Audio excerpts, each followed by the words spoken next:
আপনি যদি জীবনে প্রথমবার ফ্লাইটে চড়েন বা অনেক দিন পর ফ্লাইটে চড়েন, তবে এই ভিডিওটা আপনার জন্য। এয়ারপোর্টে স্মোক করা যায়? জল কতটা নেওয়া যায়? কি কি জিনিস নেওয়া যায় না? ব্যাগের ওজন কত? সমস্ত প্রশ্নের উত্তর পাবেন এই ভিডিওয়ে। আপনার প্রথম বিমান যাত্রা যেন সুন্দর এবং টেনশন ফ্রি হয়, তার জন্য এই প্রয়াস।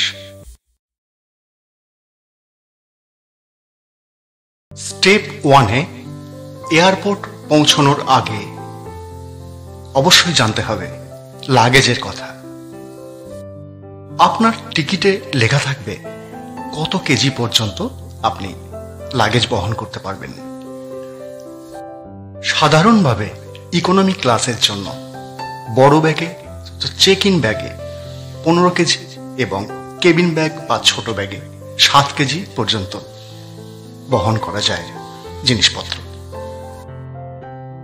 কোন ব্যাগে কি কি জিনিস রাখা যায় না ভিডিওর মধ্যে বলে দিচ্ছি।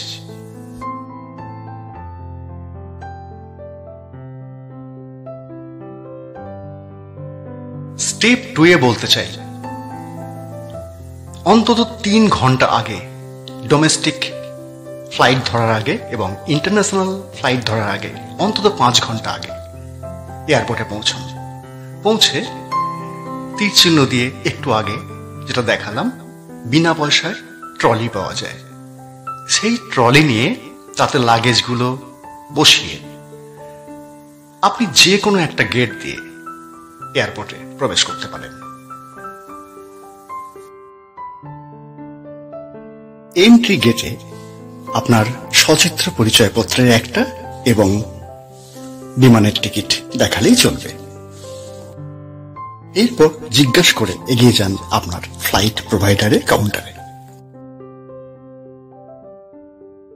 প্রতি জনের জন্য যে বড় ব্যাগ 15 কেজি এবং ছোট ব্যাগ 7 কেজির কথা বলেছিলাম, তাতে কি কি রাখবেন না জানিয়ে দিই।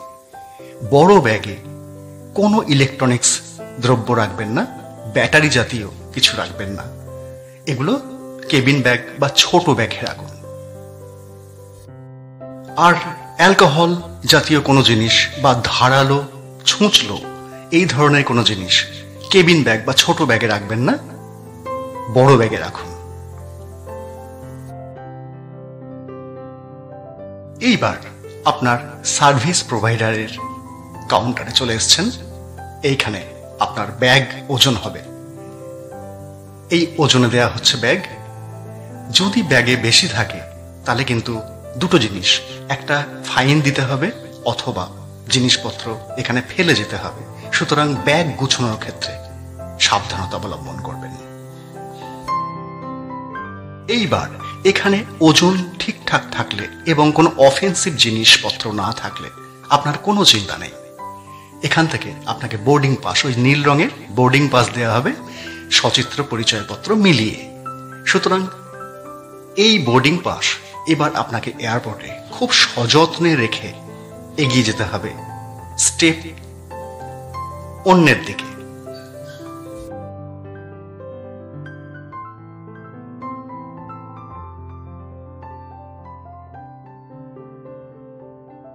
এর পরের স্টেপ সব থেকে গোলমেলে এবং সময় সাপেক্ষ, যার নাম সিকিউরিটি চেক ইন। কোনো টেনশন না করে এই যে একটা ট্রে সকলে নিচ্ছেন, আমরাও নিয়েছি, একটা ট্রে নিন। পরিবারের অন্য সদস্যদের বলে দিন, মহিলা হলে তাদের লাইন আলাদা এবং পুরুষদের আলাদা। এই যে বেল্ট, ঘড়ি, পার্স, মোবাইল, চার্জার, ইলেকট্রনিক্স সমস্ত দ্রব্য এবং আপনার কেবিন ব্যাগ এই ট্রের মধ্যে রাখুন। একটু অপেক্ষা করুন, সেটা স্ক্যানিংয়ে চলে যাবে। এর মধ্যেই আপনি নিশ্চিন্ত থাকুন, আপনার মাল ঠিক জায়গায় পৌঁছে যাবে। এবার আপনি সিকিউরিটি চেক ইনের লাইনে দাঁড়ান। এই যে দাঁড়িয়ে আছেন, এখানে বডি চেকিং হবে। পুরুষ এবং মহিলাদের আলাদা, দেখছেন ছবিতে। খুব গুরুত্বপূর্ণ জিনিস একটা এখানে বলে রাখা দরকার, জলের বোতল পুরো নেবেন না। জলটা কিছুটা খেয়ে সেই বোতলটা এখানে জমা দিন, কারণ পুরো বোতল হলে তাঁরা জলটা ফেলে দেবেন। এয়ারপোর্টের সব থেকে ঝক্কির কাজটা আপনি কিন্তু করে ফেলেছেন। এবার আপনার বোর্ডিং কাউন্টারে যে গেট নাম্বার বলেছিল সেই গেট নাম্বার ধরে এগিয়ে চলুন। এই গেট নাম্বার জানবেন কি করে? এটা যে কোনো সিকিউরিটি বা এয়ারপোর্টের ব্যাজধারী ভলেন্টিয়ারদের, কার্যকর্তাদের জিজ্ঞেস করুন, তারা আপনাকে সহযোগিতা করবে। এয়ারপোর্ট এমন একটা জায়গা যেখানে প্রত্যেকে সহযোগিতার হাত বাড়িয়ে দেন, সুতরাং আপনিও সহযোগিতা করুন এবং নিন। খুব গুরুত্বপূর্ণ স্টেপ এটা। আপনি আপনার বোর্ডিং গেটে চলে এসেছেন। এখানে যে চেয়ার পাতা আছে, মানুষজন বসে আছেন, তারা আপনারই সহযাত্রী। আপনিও এখানে বসতে পারেন বা দাঁড়াতে পারেন। এইবার এই ডিসপ্লে বোর্ডগুলোর উপর নজর রাখুন। এখানে আপনার ফ্লাইট নাম্বার, কোথায় যাবেন সেই জায়গা, এবং এটা টাইমে আছে নাকি বোর্ডিং হচ্ছে না চেক ইন হচ্ছে, এখানে লেখা থাকবে।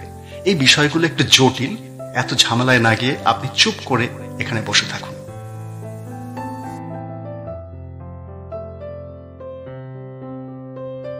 এবার আপনার হাতে যদি সময় থাকে তাহলে অবশ্যই টয়লেট এবং স্মোকিং জোনে চলে যেতে পারেন।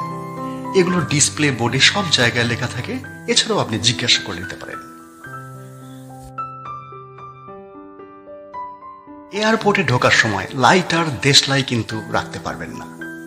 এই যে স্মোকিং এরিয়া, এর ভেতরেই ইলেকট্রিক্যাল লাইটার আছে, এবং এই দেখুন পাশেই সিগারেটের কাউন্টার আছে। অসম্ভব দাম, আপনি সিগারেট বহন করতে পারবেন, কিন্তু লাইটার বা দেশলাই বহন করতে পারবেন না।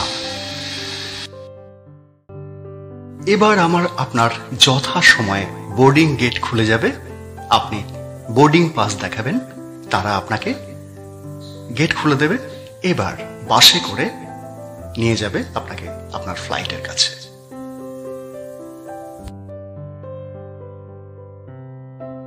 এইবার সবচেয়ে গুরুত্বপূর্ণ তথ্য, আপনার ফ্লাইটের যে টাইম, সেই টাইমের ঠিক 25 মিনিট আগে আপনার বোর্ডিং গেট বন্ধ হয়ে যাবে।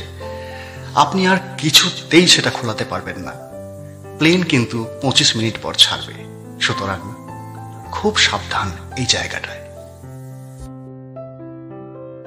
আর হ্যাঁ, কলকাতা, দিল্লি, হায়দ্রাবাদ, চেন্নাই, মুম্বাই সাইলেন্ট এয়ারপোর্ট হয়, এখানে কিন্তু কোনো রকম অ্যানাউন্সমেন্ট হবে না।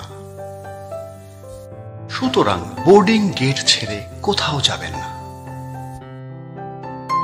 ফ্লাইটে চড়ার আগে আর একবার আপনার সচিত্র পরিচয়পত্র এবং বোর্ডিং পাস পরীক্ষা করা হয়।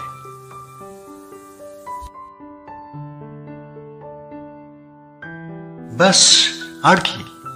এয়ারপোর্টের যত ঝক্কি ঝামেলা আপনি সব ওভারকাম করেছেন, সব জয় করে আপনি এইবার সিঁড়ি দিয়ে আপনার প্লেনে উঠে পড়ুন। একদম বাসের মতো এয়ার হোস্টেসকে জিজ্ঞেস করে নিন আপনার সিটটা কোথায়, তিনি আপনাকে সহযোগিতা করবেন। এই যে আপনার কেবিন ব্যাগ রাখার জায়গা, আপনি রাখতে না পারলেও এয়ার হোস্টেস যথাস্থানে রেখে দেবেন, কোনো চিন্তা নেই। এবার রিল্যাক্স। সিট বেল্টের কথা বলি, খুব সহজ, এটা অনেকেই ভয় পান।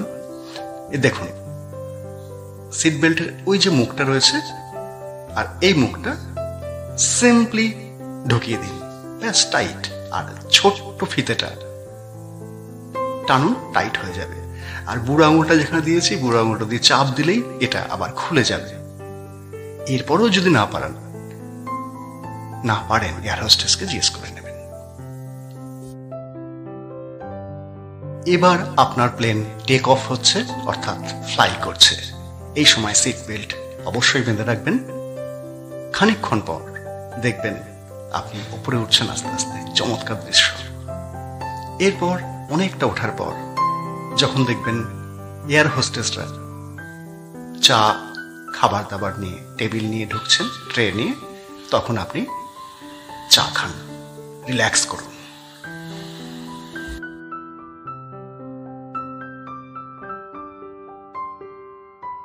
বাচ্চা সঙ্গে থাকলে অবশ্যই বাড়ির খাবার দাবার, জল সব নিতে পারেন, কিন্তু আপনাদের জন্য তেমন বড় কিছু নেবেন না, সেটা এখানে সহনীয় নয়। আপনি কিন্তু এসে গেছেন আপনার গন্তব্যে, নেমে পড়ুন, আপনার ডোমেস্টিক অ্যারাইভালে চলে এসেছেন। এইবার একটা জটিল কাজ আছে, আপনার লাগেজ, সেই বড় লাগেজটা কোথায়, যেটা সার্ভিস প্রোভাইডার প্লেনে করে তারা এনে যথাস্থানে, এই বেল্ট বলে এগুলোকে, তারা এয়ার হোস্টেসরা জানিয়ে দেবেন কোন বেল্টে আপনার লাগেজ আছে। এবার লাগেজটা এখান থেকে সংগ্রহ করে নিন, ব্যাস কমপ্লিট।